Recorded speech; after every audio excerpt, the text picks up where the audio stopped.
Duula birmadummaa biyyaa kabachiisuu wal qabatee waamicha ministeerri muummee Dr. Abiy Ahmed taasisaniin magaalaa Roobeetti dargaggoonni 350 ta'an marsaa arfaffaadhaaf gooticha raayyaa ittisa biyyaatti makamaniiru. Dargaggoota adda waraanatti duulan kanaafis sirni gaggeessaa taasifameera. Akka magaalaa Roobeetti marsaa arfaffaa kana dabalatee hanga ammaatti dargaggoonni 1,550 raayyaa ittisa biyyaatti makamaniiru.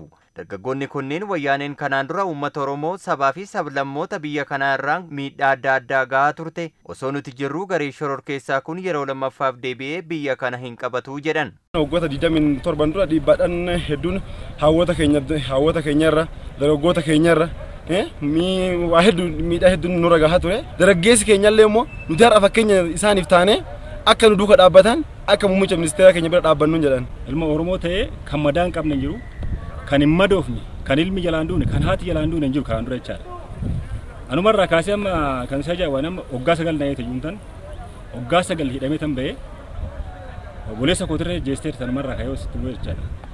Jarri kun ammas tanan kan deemaniifi tokkoffoo Oromoodhaaf. Kaleessa dhakaachan dhaabachaa turre har'a carraa kana argannee meeshaa waraanaa argachuu keenyan uummata keenyaaf gaachana biyya keenya taanee isa diina uummata keenya bittinneessuudhaaf burjaajessuudhaaf olii gadi deemee uummata burjaajessaa jiru immoo akka diinatitti akka nam tokkootti akka qeerroo tokkootitti jechuudha. Nuyi biyya keenyaaf hin wareegamna hin dhaabanna mootummaa keenyallee Dr. Abiy Ahmed teessoo ofii gadhiisee caakka seenee qeerroo duuba dhaabatee qeerroo jajjabina uumee fi har'a biyyaaf ofii wareegamaati nullee biyya keenyaaf hin wareegamna. Hoogganaan paartii badhaadhinaa magaalaa Roobee obbo Jamaal Huseen seenaa keessatti Itoophiyaan diinaaf jilbiifattee hin beektu isinis ilmaan gootota kaleessaa waan taataniif gootummaa abbootii keessanii irra deebi'uun injifannoodhaan akka mirkaneessitan abdii guutuu isinirraa qabna jedhaniin dargaggoota duulan kanaan. Waaqoo guutuu ijoolleen Taaddee Birruu ijoollee abbichuu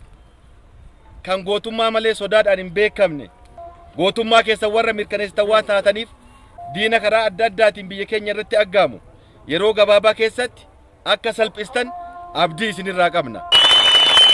Qormaata haalaa fi keessaa yeroo ammaa Itoophiyaa mudate baraaruuf akka bulchiinsa magaalaa Roobeetti hojjetamaa jiraachuu kantiibaan bulchiinsa magaalaa Roobee obbo Nigaatuu mootummaa himaniiru. Keessumaa yeroo muummichi ministeeraa Dr. Abiy Ahmed kallattiidhaan waraana biyyaa hoogganaa jiranitti raayyaa ittisa biyyaatti makamuun keessan carraa guddaadha jedhan obbo Nigaatuun duultotaan. Mootii kanniisaa duulee kanniisni gaagura keessan taa'u.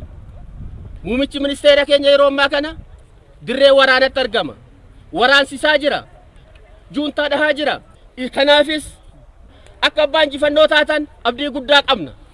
Isin carra qabeessa har'a birmadummaa biyyaa karaa guutuu ta'een eegsisa waan ta'eef isa kanaafis qaamni hundumtu yeroo kamiyyuu isin maddii jirra.